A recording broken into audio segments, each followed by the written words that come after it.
Well, good afternoon and welcome to another installment of our ongoing Nonprofit Leadership and Engagement series.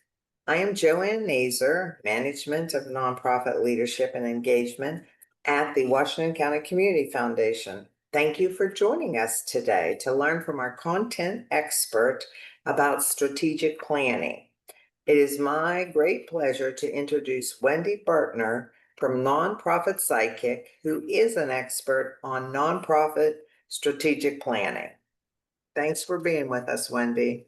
Oh, thank you, Joanne, and hello to everyone. It's great to see your names or your faces here, but I am going to actually collapse that down a little bit. So Joanne's going to be paying attention. If you have questions, feel free to stick them in the chat, and she will flag me, stop me from talking, and we'll do that. I've also, fingers crossed, reserved about 15 minutes time at the end, so that if everything goes well, we'll have some other time for questions as well. But I'm going to collapse this so I'm not going to see anybody as we go through this.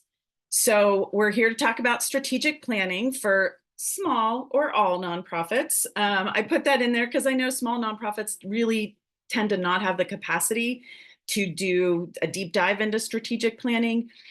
So hopefully the process and procedures that I'm going to outline for you today will be very helpful if you don't have a lot of money to hire somebody to help you, those kind of things. Of course, Joanne will plug her funding stream at the end, but there is funding available for capacity building, as you know. But some people just want to know what they're looking for, what they're in for, that type of thing. So that's what we're going to talk about today, kind of the process of strategic planning. Excuse me. So let's see if I can't. There we go. This is me. For those of you that don't know me, my name is Wendy Bertner, 30 years in nonprofit leadership. 15 years being on different boards, never the same organization, of course. For the last 3 years, I've been a consultant, coach, and trainer with my partner at Nonprofit Sidekick, Stephanie. Excuse me, she could not be here today. I'll talk about that in a minute. And I am the nuts and bolts side. I came from operations. I was the COO for a couple different organizations before becoming ED or CEO. And really, I have that experience in putting it all together, the spreadsheets, the strategy, the plans, that type of thing, the governance. That's really where I shine, where I have the most experience and knowledge. My partner is Stephanie Masters. As I said, she could not be here today. We had another client retreat that she had to take care of. But she is what we call the heart and soul side of Nonprofit Sidekick. And that's thinking about the people, thinking about the leadership and the development. I think we all know that running a nonprofit, it means a lot of different things, wearing a lot of different hats, herding a lot of different cats. So we really hope that the two of us combined bring a bit of a holistic view of how to run a nonprofit, and today specifically how to do strategic planning. So you will see that in some cases, I'll talk about nuts and bolts, and then the next slide we'll be talking about heart and soul. So hopefully I'll be able to give you a really good balanced look at it without Stephanie here today. So why should we do strategic planning? I think a lot of people know that they should do it, but they don't really understand why they should do it. They've just kind of been told we should have a strategic plan. So hopefully I'll clear that up for you today. But I think the most important thing to think about, it's getting everybody kind of focused on that target, right? You're going to start with your mission, vision, impact, these really big concepts, more or less. And then you kind of say, well, what are the priorities to get there? How are we going to measure success? How do we know that we're doing what we say we're going to do? And in what timeline do you want to do all this stuff? Because we all know running a nonprofit is a team sport. So if you don't put deadlines and timelines, when you get a few people in the room, we tend to kind of, oh, we'll talk about that next time. We'll talk about it next time, right? So having a strategic plan gives you a nice timeline. Finances, that's the last piece. And often I've seen organizations don't take finance into consideration in their strategic planning. So I like to make that part of the strategic planning. So it's all these things kind of coming in and narrowing down in on your target. And it's really getting everybody on board with that. That's the most important thing. Like I said, we'll have nuts and bolts and heart and soul. You'll see these little icons throughout the presentation today that'll kind of give you a sense of, if I'm talking about a process or a procedure, or if we're talking about people and how to make sure people are coming along with you. I love this quote because it hits the nuts and bolts and the heart and soul, I think, pretty good. The primary benefit of strategic planning is the process, not the plan itself. It's the process of bringing people together. It's the process of going through that last thing that I had where it was funneling down into that target. It's people talking. We rarely give ourselves the time to talk about this kind of thing unless we label it, unless we say we're going to do strategic planning. And then we actually will talk about the things that need to go into strategic planning. So that's why George, who is known as the grandfather of strategic planning, says really the process is more important than the actual plan at the end. While the plan is important, the process is what gets you there. On the heart and soul side, I want you to remember too that doing strategic planning helps you bring about a culture of strategy. I already said it once, you'll probably hear me say it several times during this presentation. Running a nonprofit is a team sport. You need to bring everybody on. You need to get everybody on the same page. I like to say in the right boat, right? Rowing in the right direction, all pointed at the same target and rowing at the same cadence, right? So that we get to that target together. If you have one person who thinks we should be going off to the right, they're going to pull the boat off. They're going to pull it back. You're never going to reach that target, right? So it's really making sure everybody in your boat, whoever you might describe that as, is really getting to the target together. So this is the process we're going to go through piece by piece this afternoon. It's a pretty standard process that anybody who's done strategic planning uses some version of this, most likely. They might have a 3-step process or a 6-step process, but essentially this is how you want to go about doing strategic planning. I personally think it's very important that you do this in this order. Not every step takes the same amount of time, but it's important that you do it in the right order. The second thing I want you to notice that I'll bring up again at the end is you see where plan is on this? It's the 4th step out of 5.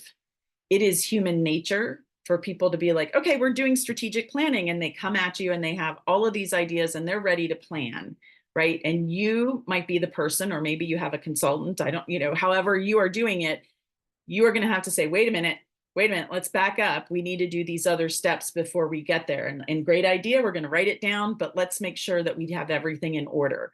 And as we discuss the various steps, you'll see why it's important to do them in order, even if it's just, a 1-hour meeting that gets you through the prepare phase or whatever it is. It's still important to do them and do them in this order. Okay, so let's dive in. Nuts and bolts to prepare is you are planning to plan. Absolutely. I know that makes some people cringe, but it is very important that you get the first bullet there is super important. It doesn't mean that if you are a small organization that you should have a small process or a small team. In fact, a smaller organization, you might say, everybody come, we want everybody's input. So you have board and staff, so you have like 10 people on your planning team. That's okay. A larger organization might also have 10 people for very different reasons. But the important thing is how many people and how long do you want to take? That's part of prepare. You really want to think about that. You want to create that timeline and build your planning team that makes sense for your organization. How much capacity do you have? Some organizations can get this done pretty quickly. Others, it takes, a year because people, again, people get busy, people that can't come to meetings, you end up rescheduling, all of the above. So very important that you get the timeline as close as possible, knowing that everything is, movable. Build the right planning team who's going to be really involved in the process. Make sure they understand and know the process. And then you want to go outside of your planning team and set the expectations with the people who maybe aren't on your planning team, whether it's board staff, volunteers, consultants, but also funders, people who are really, close to your organization. They need to understand we're going to start here and we're projecting that we're going to end 6 months later or 9 months later or whatever it is. And here's kind of what this is going to look like. From a nuts and bolts perspective, this kind of planning to plan and then communicating it can really help the process from the get-go. You can't assume that people know things and that they're going to understand the process. You have to make sure that you are communicating well. From the heart and soul side, you want to think about when you're building the team, who should be part of this process? And are there people who maybe are your shining stars? They're young, maybe they don't have a lot of experience, but you really think that they have a lot of opportunity. Maybe that's a developmental opportunity for that team member to say, hey, will you join this? If it's somebody, you really think is going to go far with the organization, make sure that they're part of it. Who are the people that are the champions for change? People that don't hate change, right? That rare bird that's like, yes, let's do this. And they're kind of the cheerleader and they are excited and ready. You might want at least one of those on your strategic planning team. And then the third tip we have is think about what experience, or ask, what experience does your staff and board have with strategic planning? You might be surprised. My very first professional role in my 20s was with KPMG and their healthcare consulting department. And so I came out of that, went into the nonprofit sector pretty quickly, was only there for a few years, but I had a really good background in strategic planning. And I think, nobody asked, nobody recognized that. I might have been able to add to the strategic plans that my organizations were doing when I was younger. Anyway, just kind of who do you want on board with that? What kind of experience do they have? And do you need to have specific roles and responsibilities for each team member that's participating in this process? How are they going to fit together? You kind of want to build the team like you build a puzzle, that it's all going to, you might bring people together that have different skills or different thought or different attitude, but are they going to fit together to be a solid team? Right. So at the end of prepare, you'll have this timeline, you'll have a team, you'll be ready to kind of jump in, you'll have a good sense of communication, right? Everybody will be ready to get started. So how do we get started? No, we don't have a meeting and start planning. I know that's what everybody jumps into, and we really have to push back on this. This is where you're going to get, you're going to have to do a little bit of pushback. But you really absolutely want to do some research first, and we call it an environmental scan. You want to do a market analysis, look at other organizations that maybe are similar to you in mission and size, but maybe not in this area. Maybe they're outside of the state, somewhere else in the United States, and see, how are they doing financially? How do they raise money? How much money are they spending? How many people are they serving, or whatever your metrics are that you're measuring? Let's, look at a few similar organizations.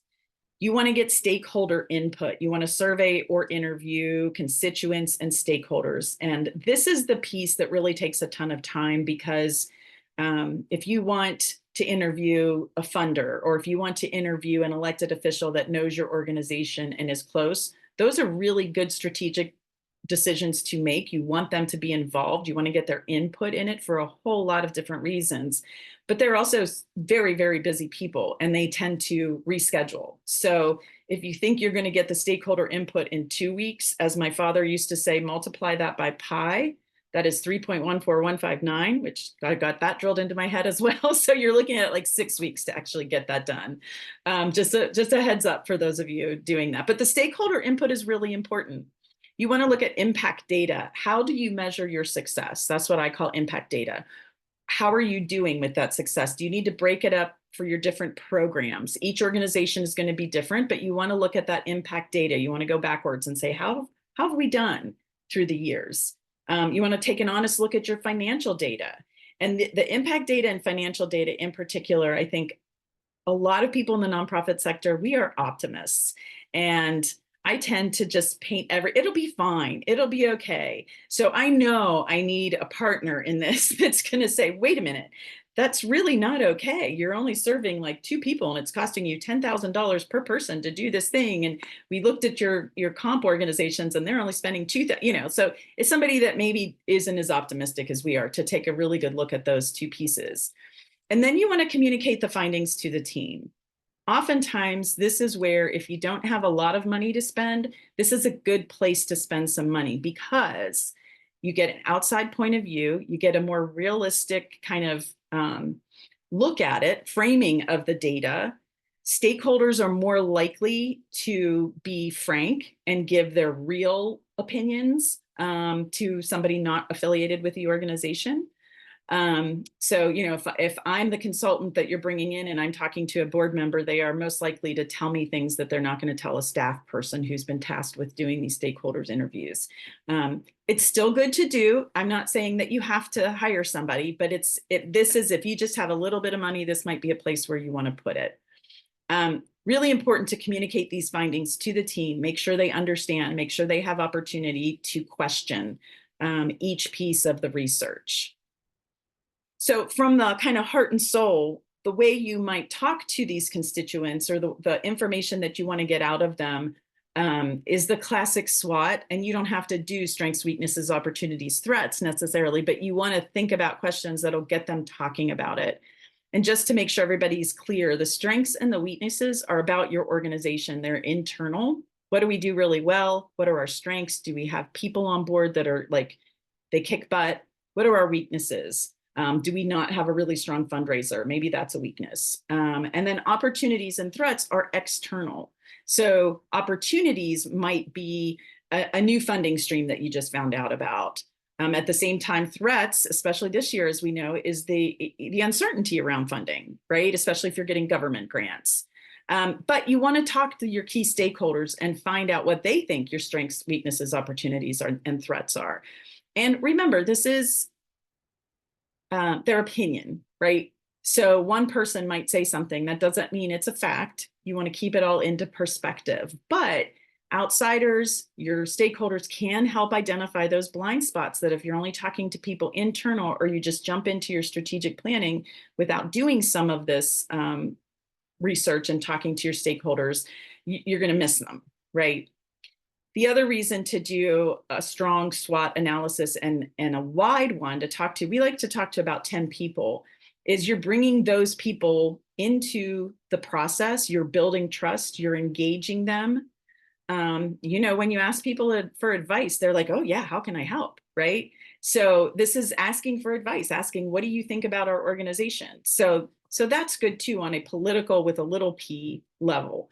You do not want to ask people who don't know your organization. You don't want to ask that elected official that you've never talked to, that may not know anything about your organization. That's not a smart way for that little p politics to happen. But if you know them, that's a really good way. And then the market analysis, you really want to get some accurate information. What do we know about the sector? Who can we talk to that we know is doing similar work? How do we compare to that? And being honest and realistic about how you compare. Can you work together? Sometimes out of this piece of the research, you find collaborators, you find partners. And, the negative is you might find another organization that you call just to ask for basic information. And they are like, no, because they're scared to collaborate and they're going to be competitive. That's okay. Keep going. You'll find somebody else. But these two items, the SWOT analysis and the market analysis, can both kind of build more trust, build more engagement, help people understand what you're doing as an organization and why it's valuable and important, at the same time getting their input. So the third step is align. Now you have all the right people in place, you have your timeline in place, all of that. Now you have some research. You looked back, you said, okay, here's what we've done, here's what others have done, here's what people think of us. So now you're going to say, okay, who are we and where do we want to go? How are we seen in this world? How do we want to be seen in the world? And this is where you want to talk about, you might not talk about all of these things, but you at least want to talk about vision and mission. Vision is your results. We envision a world where, what are you working towards, right? What's going to put you out of business as a nonprofit? That's your vision statement. It's big. It doesn't have a lot of detail to it. I've worked with organizations that say, we want to eradicate breast cancer. That's a vision statement. They're not directly involved with the research, something like that, but they are involved in helping to eradicate breast cancer.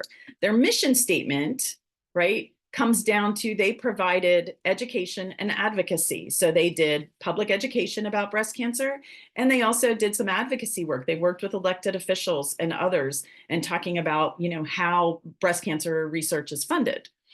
So that becomes their mission statement. Then their impact statement, they start to talk about more detail about who they're meeting with and how they're changing their minds, who they're educating, how many people are they reaching out to, right? Those are the kind of things that go into the impact statement.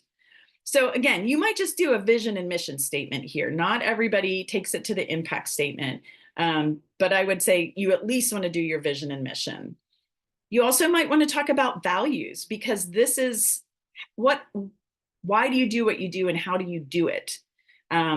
People tend to start with pretty generic, like they talk about ethical behavior, they talk about collaborative, they talk about, those types of things are values of your organization. But I always encourage people to have this conversation with your planning group, because things come up that might be unique to your organization, and it really gives people a good insight into how you do your work. Once you have these, you absolutely want to go back to the board and get their okay if the entire board is not part of the planning team. The reason I say that is that I've seen it more than once, that you move forward with the planning and then the board says, wait a minute, that new mission doesn't make any sense. And you have to go back, and you basically wasted a lot of time on the next step before you got there. So make sure that your board gets approved. Be prepared to take a lot of time. You may have to stop the discussion at some point, or whoever's facilitating, to say, okay, we're all in agreement on the spirit of the vision and mission and impact statements. Now we're going to assign them to people to go write them. I worked with a consultant one time. He was the consultant on strategic planning. I was the executive director or CEO. And he said, I don't care what your final mission and vision statement are, as long as we're all in agreement about the spirit of it. And that really hit home with me, because, the words are important, but you will spend literally hours and hours if you have a larger group of people as part of your planning team, and everybody's wordsmithing, right? So that's a heads up that you want to make sure that you're kind of cutting that off and getting to the point as quickly as possible. So for the heart and soul, when you do this alignment, it's really talking about your culture, or it's leading you to maybe a different culture, a culture that you want. Maybe you want to leave behind an old culture, right? So you want to think about how do we do our work, and how do we work together, right? And I love what Steph put on this for the fourth bullet point. Organizational values are the behaviors we demonstrate to achieve our mission. So how are we doing our work? And why is that important? And what do we want people to know about that? That's another piece of that values of how you want to make sure that people understand what you value as an organization, right? You want to go back and review your environmental scan, making sure that you are taking that into consideration as you put together your values, your mission, your vision, et cetera. And just know, culture isn't shifted overnight, but the more you have conversations around these, the more your culture is going to shift. So once you have whatever statements that you're putting together in this align piece of the process, you absolutely want to get approval from the board, but you may also want to go back to staff, depending on the size of your organization. Is it leadership staff? Is it all staff? That's your call. But going back and just having a conversation with staff about, how does this impact you? Does it change your work? Does it change how you view the organization? It's just a quick conversation, but that's how you'll get that culture to shift over time, is to start being transparent with the staff very early, again, if they're not already involved with the planning team. Okay, now we can plan, right? I guarantee you along the way, I don't even know how many strategic plans I've been part of at this point, but I'm pretty comfortable saying 99% of them, people are trying to plan from the get-go or at different times of those conversations, because we get thinking, we get big ideas. We're like, oh, this is what we need to do. We could do this differently, So really important to like put those in a parking lot or whatever you want to call it. Say, we will definitely get to this when we are at the plan part of the process. Okay, so during the plan process, the nuts and bolts during the planning process is, first, you want to start with priority areas. What is important to your organization? And typically you will have probably an administration or operations priority area. What do you need to do there? If you're really strong, you want to continue to have strong operations, a strong finance team, that type of thing. You might also have a fundraising priority area, right? So what do you need to do differently there? Or what are your goals for that area, right? So should fundraising be a priority area? And then you might have some program areas as well, right? And you might have a board, a governance area. So there's a variety of things that you can have in terms of priority areas. So then in each area, you would like to have, you know, some goals for that area. So in your program area, you might have, you know, we want to get certified by some national organization that certifies organizations like yours. We want to work towards that certification. We want to expand. We want to serve more people in this particular program, right? In fundraising, it might be that we need to explore doing a different kind of fundraising. Maybe you've gotten all of your income from events and you want to start writing grants, or you want to start working on individuals, right? So the goals are those high level, okay, the priority areas program, but our goals are to expand the program and get certified. Let's kind of stick with those and see what we see how this all comes out. Those are our 2 goals in that priority area. So we're gonna have lots of goals, right? Then we want some actionable strategies. And if we continue down the goal of, let's say, program expansion, right? This is a good one because you can expand a program in any number of ways, right? You can simply hire more people so that you can serve more people. You can expand your footprint. You can go into other geographical areas in order to serve more people, or, you know, expand your program. So what are the strategies you're going to use? Are you going to do both? Is that what are you going to do one? Are you going to pick one and say, all right, we are here, but we want to be in these other neighborhoods or in these other counties? That's how we want to expand. So our goal is to expand, serve twice as many people next year. The strategy is, how are we going to do that? And then you get to an implementation plan and you start to talk about, how are we really going to do it? How do we measure success? That goes back to your actionable strategies and your goals, right?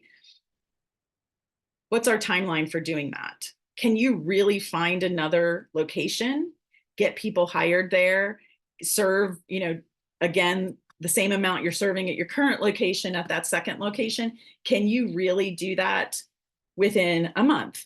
I don't think so. Maybe within a year, right? So you start to put that timeline, you start to think about, all right, how are we going to do this? And a really important piece of that implementation plan is, who is going to lead this? How many times have you all been in meetings? That's a great idea. That's a great, you come out of there, oh, we had these 5 great ideas, but then you're like, well, but who's going to do them? You didn't actually assign them to people, so they don't get done. So the next meeting you come back, oh, didn't we talk about doing that? Okay, yes, we did talk about doing that, but nobody actually did it because it wasn't assigned to anybody, right? So then the financial plan, what impact will each of your priorities have on your budget?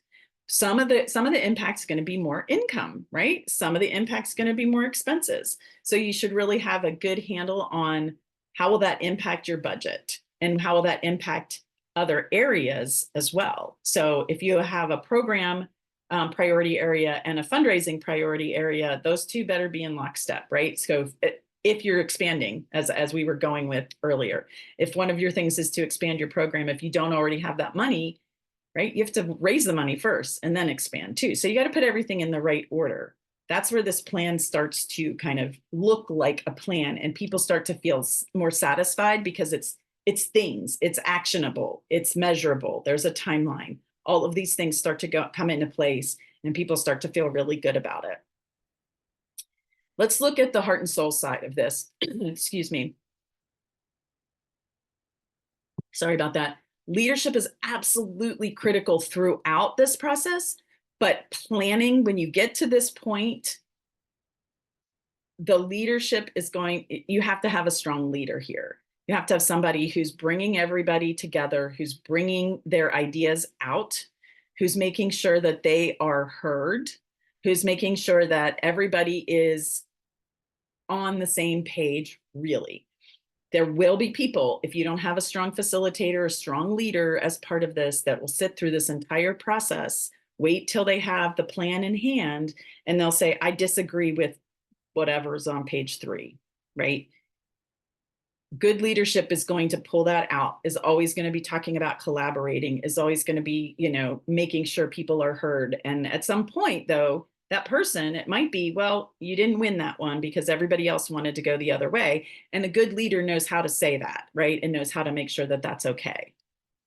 The other thing on the heart and soul is that make sure you leave room for those big, hairy, audacious goals, the BHAGs, if you've heard of those before. Make sure people have the opportunity to say, I really think it would be great if we had blah, blah, blah, whatever the big goal is. And then see if the goals you end up with and the strategies you end up with, are you actually moving towards that big goal? For a lot of organizations, that big goal might be to own a building. Let's think of one that's really big, have a space. Okay, that might not be in your strategic plan today for the next 3 years. But if you eventually want to get there, what's something that you can put in this strategic plan that gets you closer, right? Maybe it's having a reserve fund, starting to think about how do we start saving money? How do we start growing like that, right? So very important that you identify those big, hairy, audacious goals. Also important to have cheerleaders. Like if there's somebody who is rocking and rolling during this process and they are super excited about this strategic plan and what's happening, make sure you tap into them and encourage them to be that cheerleader and talk up the plan, get people to buy into the plan. By nature, human beings, we don't really like change, especially when it's just handed to us and told to us that you have to change. So keeping people involved along the way is very important. And then that was very nice of Steph because she typically doesn't think about spreadsheets and finances, but she added here, how do your goals sync to your budget? She does think about budget, but spreadsheets are not her friend. So you really want to make sure that you're looking at what you want to do, what's it going to cost you, or how much money is it going to bring in? Is it going to be an income thing? Is it going to be an expense thing? All of this has to come together. You can't have a strategic plan. In fact, I will tell you, I came on the board of an organization in January one year and started to notice that we were eating up our reserved funds. And I'm like, what is happening? Why are we spending this money? What they had done is they approved a plan to start that year that had their budget. So they were hiring people. They had a higher expense budget because they projected more income from foundations. But if you've been around the nonprofit sector for a while, it takes months for foundations. By the time you write the proposal and they review it, and sometimes there's a letter of intent, this takes time. And so they were spending money they didn't have, essentially. They were predicting that the money was going to come in, but they already hired the people. So their timelines didn't add up. Their program timeline and their financial timeline didn't add up. So really important that you are syncing these goals to your budget in a good timeline. Also, we're going to reinforce this again. Be transparent with staff. Make sure that if they are not on the planning team, that they are informed along the way appropriately, that they know kind of where you are, what is happening. If you keep it a big secret and then unveil it with a big surprise party, that is not always taken well by staff. You will see staff kind of going, oh, I'm not sure about this. But if you kind of include them along the way and show them the data, show them the environmental scan, show them whatever that's like, look, this is why we're thinking this, they're more likely to get on board. They're more likely to have that buy-in that people talk about. And so they're going to implement this new plan. They're going to make the changes that need to happen for the new plan with less resistance, with less even pause, right? Because they're going to be ready to go. They're like, yeah, this is great. This is cool. We can do this. And the last part is the execute part. So you want to align your resources, which is what we were just talking about. Make sure you have the right money, the right people, the capacity, the space to do what your plan says. You don't want to write a plan that's kind of fantasy, right? Then you want to operationalize it. I know that's a trendy word, but what you want to make sure is that people not only understand it, but it is baked into, let's say you do a dashboard and every month you're looking at that data. That data should be, come from the strategic plan. It should support what you want to do. It should support the plan. bake it into your job descriptions, make sure people understand what they are responsible for and what they feed into in terms of the new plan, the strategies, that type of thing. Program evaluation, it should line up with your strategies. It should line up with your goals and how you say you're going to measure success. Everybody, it has to be part of how you are running that organization moving forward. Or what happens, the old, sits on a shelf and collects dust. You also want to engage your inner circle and get them really excited about it, right? So this is where your message and marketing comes in. The stakeholders, we want to say, hey, we heard you. You put a lot of time and energy into, that meeting we had, and we heard you, and here's what we're doing. Here's what our strategic plan looks like moving forward. Again, you've asked for their advice, so they feel good about that. Then you came back and said, look, we took your advice. Here's what we're doing. You now have a fan. You now have a person that's part of your family, whoever that is. They're going to be like, okay, great. You guys are doing good work. You've got it together. Funders and donors, that's what they want to hear the best, right? Their money, they're investing in your mission. They want to know that you're going to move forward with this positivity, and the plans you made are based on quantitative as well as qualitative data. And you're just not, making decisions willy-nilly. You really have a strong plan and everybody's on the same page. If you can share the information broadly, that's always good as well. That says, some sort of marketing campaign or tagline or however you can do it. Join us if you share our values. Like, this is what we're doing. I'm not saying that you have to send out a 20-page PDF to everybody on your email list, but can you do some marketing around it? Is there a way that you can say, hey, we have a strategic plan that we are growing. We are going to serve more people, whatever kind of good upbeat message that you can come up with, that should be part of your execution, right, of the plan. So leadership sets the tone for plan implementation. So again, if you're in a leadership position, you need to take responsibility for pushing this plan forward. I always say, people are like, oh, strategic plans, they sit on the shelf and collect dust, as if it's like a person, or it's an inanimate object. If it's sitting on the shelf collecting dust, it's because the people are not using it. It's not the plan's fault. And everybody says that as if it's the plan's fault. And it's like, me on a Sunday morning, I just want to lay around and collect dust on Sunday morning, right? Your plan is not a person's. It's up to you.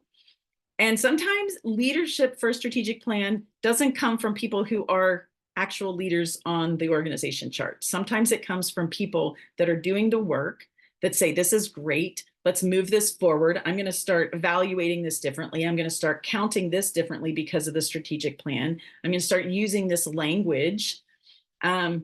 So leadership can come from somebody who's younger, newer, less experienced in your organization as well. So thinking about how are you going to have the structure, that's the nuts and bolts, so that the execution or the implementation of the plan works. But then also, how are you going to be the leader that makes sure everybody is following the plan? That when somebody slides back into old language or old priorities that you changed with the plan, how do you bring them back, right? And then you want to pause and reflect often. I mean, I used to do it at a staff meeting at least once a month. We'd review the dashboard. We'd say, okay, these are the statistics we're looking at. These are impact statistics, right? So how does this work? How is our strategic plan still working? Is it still relevant? Did something that we try not work? So should we mix it up and try something else? Remember, your strategic plan is not written in stone. It's a guideline. But you might say, hey, this isn't working. And then you have to do the, pivot, as we like to say. So you do want to adjust as necessary and share those challenges and how the organization will recalibrate. You might need to be a little vulnerable with your board. If you're the executive director that I'm talking to, like, it might be that you say, you know what, we tried this for the last 6 months. Here's the outcome. It didn't quite work. But you always want to follow up with, so here are 2 or 3 options that we're considering to move forward, and bring the board into that conversation that way, making sure that they understand why you need to change, and they understand the options and why option A is the best option, even though there are others, right? That's leadership. That's where you need to be communicating with people. And it might be the board, it might be your funders, there might be, it might be more than that. You might have to be a little vulnerable and honest and say, this is how this is working out. What's our time with that? Oh, perfect. So people often stop at the strategic plan, and to me, the strategic plan is the foundation.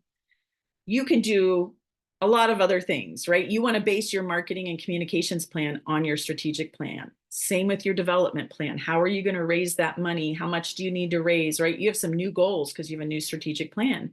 Very important that everybody kind of takes that strategic plan back to their department, if you have departments, and they start to think about, okay, how does this change what we're doing? Right? Succession planning may change for your board and for your staff. You might realize, oh, we might need some different people. We might need to really develop some people internally, some of the staff that we have to learn to do more things or different things because of our strategic plan. Lots of the succession planning for the board might look very different. You might have, I was working with an organization that had a board full of like teachers because they were an educational nonprofit, but one of the things in their strategic plan was to start to get more corporate collaborations, corporate sponsors, reaching out, into the corporate world a little more. And they recognize that teachers don't always have those connections and they don't always want to do that kind of work. So they needed to change the way their board looked slowly, but that was part of what they needed to do. I'm going to skip scenario planning and come back to it. And budget is really important. We talked about it several times here, but you need to make sure that your budget is aligning with your strategic plan, or you are setting up people to fail. You're setting up the organization to fail. But if you're telling somebody, right, like our government likes to do occasionally, okay, you have to do this, but you don't have the money to do it, right? It becomes an unfunded mandate. People get frustrated. And even it's just something simple. You want to make sure that your budget is aligned with what you're asking people to do. Scenario planning, this is simply asking, what about this? What about that? What if this doesn't happen? What if this does happen? This you can take, and this is something I do all the time. It's become a trendy thing, especially again this year, asking what if. We have to be ready for not just plan A, plan B, but C, D, and E these days. So it's nice to kind of take a look. And, you can do this yourself, or maybe it's the ED and the board chair, a couple of people just looking, saying, okay, this looks great, but what if this doesn't happen? How do we come, just to have some of those backup plans in place. And you might think of other things. This is, again, it's a generic presentation that I put together to make sure that if you're human services or humane society or workforce development, whatever your mission is, that you can see how it will work with this presentation and this process. So you might have other things that come out of your strategic plan. You might have if you have a national organization that you have to align with, you need to make sure that you're aligning with that national organization in some way. Lots of different things. So I want you to think about, what else do we need to do as an organization? What is unique to us that Wendy didn't talk about? What other plans or what other things do we need to think about once we have a strategic plan? So we always get asked, how long will this take? And it's very hard really to predict that. We say 6 to 9 months most of the time. But as I mentioned during that research piece, that can take longer. I say 1 or 2 months on this chart, but honestly, it can take longer depending on people's availability. If they are really willing to talk to you, sometimes, like we say, if they put it off 2 or 3 times, we're not going to bother them. They're just being nice. They don't really want to talk to us, so we kind of keep moving. Also, the align can go more than 2 meetings. It's crazy. I know if you've not been through this before, you're kind of going, what? Mission's easy. Like, once you get people involved, but trust me, it takes a long time. So, 1 or 2 meetings, and then planning can go very quickly. It can be one long 2-hour meeting or 3-hour meeting, and everybody kind of agrees. You come back together and look at the draft and say, yep, that's pretty much what we said. So, you're good to go. It could also take, a couple different months. It's like, no, we don't like that. Let's do this. We don't like that. Let's do this. But I'm going to repeat myself, because writing that mission statement will take forever if you let it, right? cannot underscore enough, the communication is key. Make sure that the communication within the group that's doing the strategic planning, if you have a group, it might just be you and one other person. That's okay. I'm not saying you have to have a group, but you want to communicate within the group so everybody within the group understands what is happening. You also want to communicate outside the group, whether that's to the board or the staff as you go along. If they're not included in that team, they might point out things that you're not seeing. But more so, it's just to keep them at ease and understanding what's happening, keeping their buy-in. We are doing this, we are moving this forward. This is not a waste of time, et cetera, et cetera. Yeah, I'm sure you guys have heard all of these things before. So communication is really important. I've said this a few times, resist the urge to plan too soon. Make sure people are kind of holding back the plan, or that you have a parking lot, right, to put those ideas in, and you can bring them back to whatever you're talking about in the moment. You don't want to miss out on a good idea, right? You really don't. You don't want to shut them down and just be like, we're not doing that yet. You want to hear the idea, but put it in a parking lot if you can. In the end, you want something simple and meaningful. That doesn't mean it's not hard work to be simple. Simple just means the way you're putting it out there, anybody can understand it, but it's also meaningful. It's not like blah, blah, what's the word I'm thinking of? It's not a bunch of trendy words. It's not a bunch of lingo, that type of thing. It has to be simple and meaningful to kind of everybody, but also inspirational and marketable. It's something that you want to be proud of, that you're going to be able to tell people, this is where we're going, even if it's not really a big change, even if you're just continuing to do what you do and you wrap it in something a little, whatever, but it's kind of, hey, we did this work. We have a really good strategic plan. It's inspiring people. Come join us with this good work that we're doing. And this is usually where Steph comes in, and I'm sorry she's not here, but I think we think about strategic planning, we think of it as a nuts and bolts thing. Let's get it together. Let's get it on paper. What data are we doing? What are we tracking? But it really affects culture as well. So you have your purpose or your mission. Your strategy is how you're going to serve your mission or how you're going to work towards your mission. The culture is the people. So if you think you have a great purpose, great strategy, but the people haven't bought into it and they don't get it, then you're going to break that triangle and it's going to fall apart. So very important to consider culture as you do this. And that's where the communication comes in, that you want to make sure everybody feels like they're part of it. So do we have any questions? I kind of got through that. I got through it, in 45 minutes. Good. Wendy, I want to thank you so much. You give us all a lot to think about, even if, we just completed one or just thinking about one or have one in process. Yeah. You give us a lot to think about. So I appreciate that very much. So as you were talking about, I saw, 3 to 5 years, 3 to 5 goals per section, right? Right, towards the bucket. How long do you plan for a strategic plan? How long does it look out? So some strategic plans are 5 years. That's pretty long these days. When I started in the 80s, that was short. Like we were talking 10-year strategic plans. Now we're talking 3 years. And really, I think what happens if you start to do this strategic plan and you talk about it and it becomes part of your culture, then you're doing strategy as you go. And each year you're looking at it. You might not have to do that deep dive. Maybe every 3 years you go back and do that research and that deep dive and do the environmental scan. So that each year you're kind of looking at it and saying, how are we doing? You're revisiting things a little bit. You're not changing your mission necessarily unless you have to.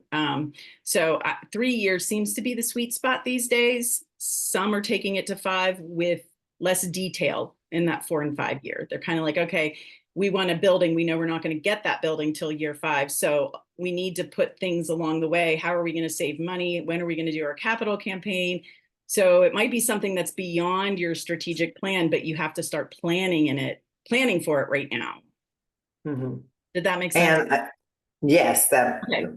great answer. So the foundation has a strategic plan. It's the bullet points are on our website, and we are in year 3, and they're Great. going to start up the process again. So it Wonderful. is ongoing once you get in that. So either you're starting, reviewing, Yeah. or just going along. So, and Mindy asked, so were you able to send the slides? And that was amazing. Thank you. Yes, yes, absolutely. I will download these slides as a PDF and send them over to Joanne as soon as we all jump off here. Yeah. And then the recording will go on our website and with the slides as well. So then you can go back if you have any questions or want to review it again. Are there other questions right now? I'm going to stop sharing. So if anybody wants to ask questions, I'm here. My name's Mary Courtney. I'm with the Washington Symphony. And I just wanted to, can you hear me? Yep. Yes. Oh, okay. I just wanted to underscore one of the points that you made. We decided to hire the Bayer Institute to help us with our strategic planning process. And I noticed that you made a point about the fact that our stakeholder interviews might ought to be done by a non-affiliated person. Would that be a good opportunity for us to use their personnel to maybe talk to some of our stakeholders so that we're not doing that ourselves? I just wanted to double check on Yeah. that. That seemed like a natural. Yeah, I think if they are willing to do that, the Bear Center is fantastic. Jamie's wonderful. But I also know that she's by herself right now. So Yes. her time might be limited. But I'm sorry, because I know a lot about her. So like I know her, we're friends. But yes, I think if you can ask her, it may change your pricing because it can be lengthy. It's like an hour per person plus, at least. But it's, if you have some money to invest, that might be a good place to invest it. If you don't have like, the big money to have a consultant come in and do it, I think that's around 20,000, 25,000 these days for you to hire Oh, okay. the whole plan. Right. That's like the whole Right. thing, right? But most We know consultants, that, yes. yeah, they will. But They'll break she has sent out a proposal. I've been busy this week, but I've been planning to sit down and look through that, and I went to check for Great. that. And it may be that we ask her to do one or two of them, or ones Yeah. that we think might be the most important, or where we feel they'd be most sensitive. But it just Yeah. seemed like a very good point, and we weren't thinking about that at the time when we had our Zoom meeting with her. Yeah. I think you will get better information if it's an outsider asking questions, for sure. Thank you. You're welcome. Anybody else? Well, I just wanted to thank Wendy for taking the time to present on this particularly important issue. As you may know, the foundation, the capacity building grant cycle is open. One of the new priority funding areas is strategic planning, and the deadline for this application is October 1st. The next session in our Nonprofit Leadership and Engagement series will be on Tuesday, October 14th at noon with Ashley Tobin, who's a PANO representative, on fundraising and reporting the legal aspects of it. It will be a law school for nonprofit session as well. If you're a nonprofit that had applied for WCCF Gives, we hope that you are encouraging your donors to visit your webpage if you put additional information there, and that you're sharing the check contribution form. Thanks again to all who participated today, and I want to thank Wendy for an outstanding presentation. And I hope you have a great day. Thanks so much for being here. Thanks, Joanne. Thank you.